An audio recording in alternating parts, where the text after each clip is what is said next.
Yang namanya kesehatan baik mental maupun fisik. Ada bacaan yang bagus di situ tadi saya sempat baca. Jangan ketakutan yang kita takuti, tetapi kekuatan yang kita berikan. Mungkin ada yang belum sempat baca ya, saya sempat tadi baca di situ. Jadi jangan ketakutan yang kita takuti, tetapi kekuatan yang kita berikan. Seperti itu intinya. Jadi anak-anakku sekalian, kami di sini menyampaikan bahwa di dalam jajaran anak sekolah itu memang sudah berjalan selama ini. Jadi sudah berjalan selama ini, tetapi yang kami lakukan itu masih terbatas. Biasanya ada perwakilan dari guru, dari murid-murid, tetapi yang kita datangi sekarang adalah kami datang ke sekolah-sekolah. Ini merupakan pilot project dari kegiatan ini. Jadi termasuk salah satu SMP yang kita kunjungi ini adalah SMP 9. Jadi di mana pada saat itu keamanan pangan ini sangat berpengaruh di dalam kekuatan kita, di dalam belajar mengajar kita, dalam belajar anak-anakku sekalian.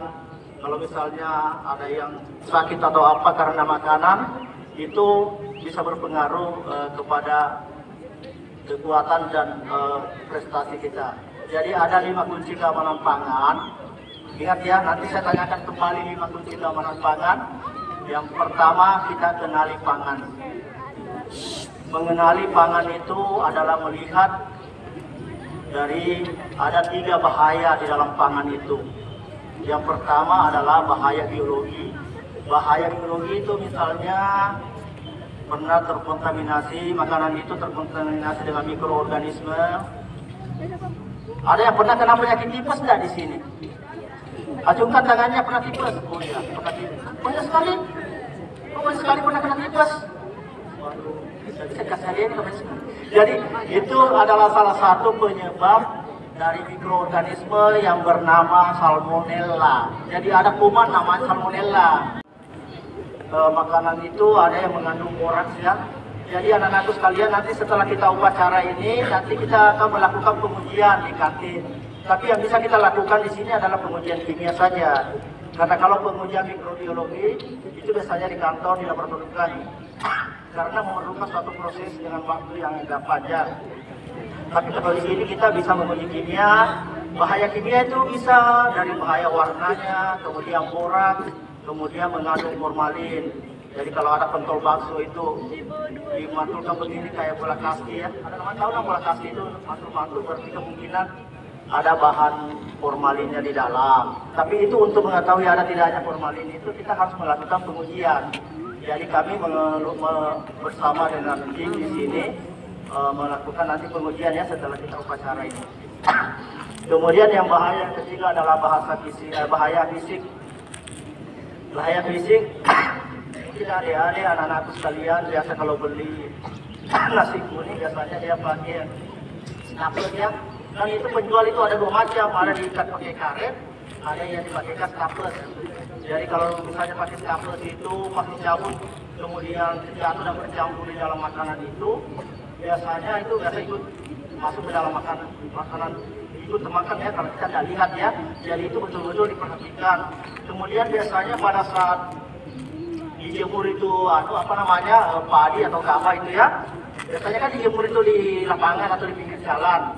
Biasanya ada kerikil-kerikil terlempar masuk di dalam gabah itu. Pada saat digiling menjadi beras, itu biasanya batu-batunya masih ada.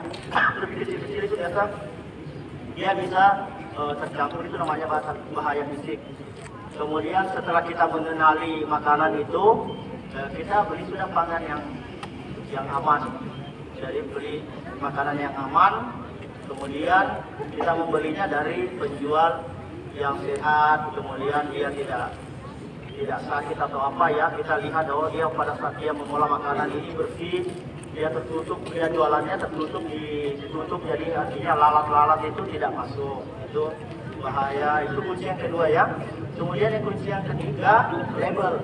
Jadi setelah label itu, labelnya sudah dilihat, oh ada, kalau misalnya ini makanan siap ya, berlabel yang sudah dibeli, misalnya di kantin itu ada jual roti, ada coklat atau apa, itu diperhatikan labelnya dengan cara klik begini ya, cek kemasan, label, izin edar, kedaluarsa. Jadi itu perlu dicek dan diperhatikan ya. Karena bisa juga kalau sudah expired atau kedaluarsa bisa mengakibatkan kita sakit atau gimana, anak-anak sekalian. Kemudian yang keempat, jaga kebersihan. Jaga kebersihan. Nanti berdesak-desakan di sana di kantin, lupa cuci tangan dulu. Jadi cuci tangan sebelum makan. Ada tahu nggak yang tahu cara mencuci tangan yang benar? Jadi cara mencuci tangan yang benar itu dipelajari juga. Kemudian yang kelima adalah kalau ada hal-hal yang ditemukan bukan hanya di sekolah, bukan hanya di kantin, itu bisa disampaikan ke kami. Jadi sampaikan atau laporkan ke Balai POM terkait dengan temuan anak-anakku sekalian. Kalau di sekitar rumahnya ada menemukan hal-hal yang tidak sesuai dengan ketentuan terkait dengan obat dan makanan, terkait makanan, bisa anak-anakku sampaikan ke kami di Balai Besar POM di Samarinda. Jadi kalau sudah buka di webnya itu, ketika aja Balai Besar POM di Samarinda itu akan muncul semua yang bisa dilaporkan baik nomor WA ataupun dan webnya. Mungkin itu yang saya bisa sampaikan. Terima kasih. Kita akhiri sambutan ini. Assalamualaikum warahmatullahi wabarakatuh.